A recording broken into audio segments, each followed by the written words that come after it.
नमस्कार बच्चों। तो आज हम लोग देखने वाले हैं SC Verma chapter number 6 question number 2 का सॉल्यूशन। क्वेश्चन नंबर 2 में क्या बोला है? A block is projected along a rough horizontal road with a speed of 10 meter per second.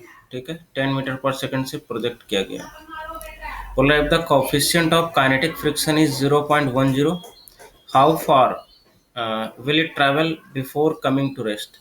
मतलब कितना दूर तक जाएगा अगर किसी बॉल को फेंका जाए। तो पहले तो सिचुएशन ड्रॉ कर लेता हूँ मैं, है ना।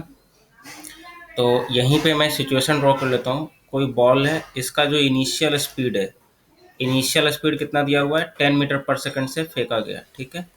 बट सरफेस जो है वो रफ है, तो उसका म्यू का वैल्यू दिया हुआ है। म्यू की वैल्यू कितनी दी हुई है? 0.10। और ऑब्वियस सी बात है कि अगर रफ सरफेस पे फेंका गया है तो इस पे क्या होगा? फ्रिक्शन का फोर्स लगेगा। और अब बता सकते हैं फ्रिक्शन किधर की तरफ लगेगा। आंसर इस फ्रिक्शन किधर की तरफ लगेगा इस कंडीशन में? पीछे की तरफ लगेगा। तो फ्रिक्शन के कारण क्या होगा? इसकी स्पीड धीरे धीरे कम होती जाएगी, है ना। और हम लोग ऐसे ही बोल सकते हैं कि अगर फ्रिक्शन पीछे की तरफ लग रहा है तो इस पे एक नेट एक्सेलरेशन आएगा किधर की तरफ? पीछे की तरफ। क्योंकि हम लोग जानते हैं कि जिधर फोर्स लगेगा उधर ही एक्सीलरेशन होगा। तो इस ऑब्जेक्ट पे हॉरिजॉन्टल डायरेक्शन में सिर्फ एक ही फोर्स लग रहा है। वो कौन सा लग रहा है? फ्रिक्शन। ठीक है, तो अगर फोर्स पीछे की तरफ लग रहा है, वो भी एक ही है, तो एक्सेलरेशन भी किधर होगा? उसी के डायरेक्शन में होगा, पीछे की तरफ। तब आप देख लो यहाँ पे कि ये जो वेलोसिटी है ना, 10 मीटर पर सेकंड, और ये जो एक्सेलरेशन है, दोनों अपोजिट डायरेक्शन में। तो इसका स्पीड क्या होगा? अपोजिट डायरेक्शन में होगा तो स्पीड कमेगा कमेगा कमेगा कमेगा, फाइनली कहीं ना कहीं पे आके क्या हो जाएगा? जीरो हो जाएगा। तो ये हो जाएगा जीरो। तो कुछ ना कुछ डिस्टेंस ये ट्रैवल करेगा, तो वो डिस्टेंस आपको बताना है। तो यहाँ पे, यहाँ से लेकर यहाँ तक ये जो टोटल डिस्टेंस ट्रैवल करेगा उसकी वैल्यू आपको बतानी है। तो यहाँ पे सारे इन्फॉर्मेशन दिए हैं। अब देखो यहाँ पे अगर एस निकालना है तो सबसे पहले आप क्या यूज करोगे? इक्वेशन ऑफ मोशन यूज करोगे, काइनेमेटिक इक्वेशन ऑफ मोशन, है ना। यहाँ पे देखो हर एक काइनेमेटिक इक्वेशन ऑफ मोशन में कितने वेरिएबल होते हैं टोटल? तो टोटल 4 वेरिएबल होते हैं। कोई भी इक्वेशन आप उठा लो, जैसे v equal to u plus a t, s equal to u t plus half a t square, v square equal to u square plus 2s, या और भी है। तो टोटल 4 वेरिएबल होते हैं। उसमें से एक वेरिएबल आपको पता करना है s। तो इसका मतलब 3 आपको पता होना चाहिए। तो कोई भी 3 आपको पता होना चाहिए। तो यहाँ पे देखिए, एक तो ये पता है v इक्वल टू 0, एक u पता है। तो अगर कोई एक और पता चल जाए, इसका मतलब अगर मान लो एक्सेलरेशन पता चल जाए या टाइम पता चल जाए, तो हम लोग क्या कर सकते हैं? एस निकाल सकते हैं।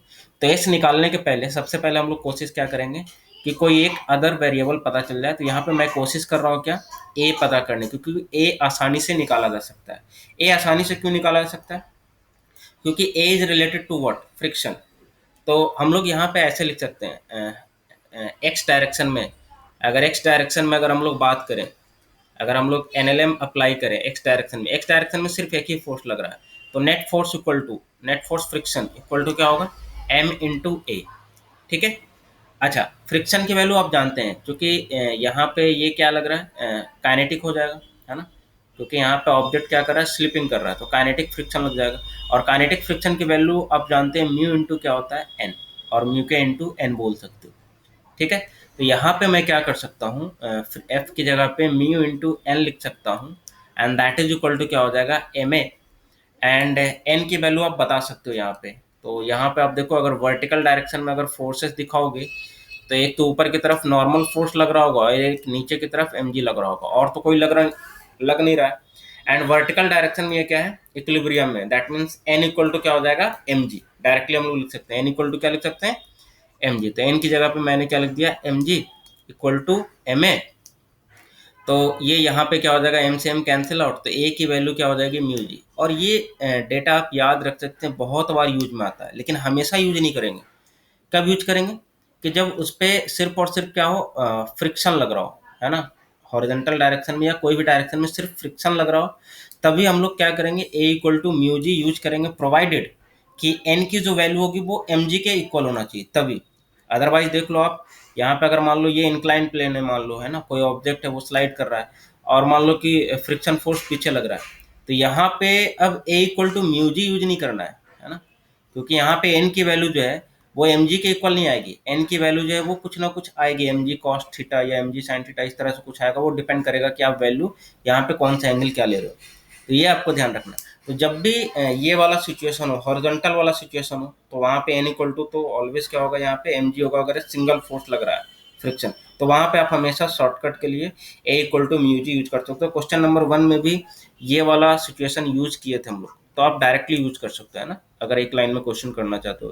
तो यहाँ से a की वैल्यू हम लोग लिख सकते हैं, म्यू की वैल्यू पता है 0.1 और a की वैल्यू जी की वैल्यू कितना 10, तो a की वैल्यू कितनी आ जाएगी 1।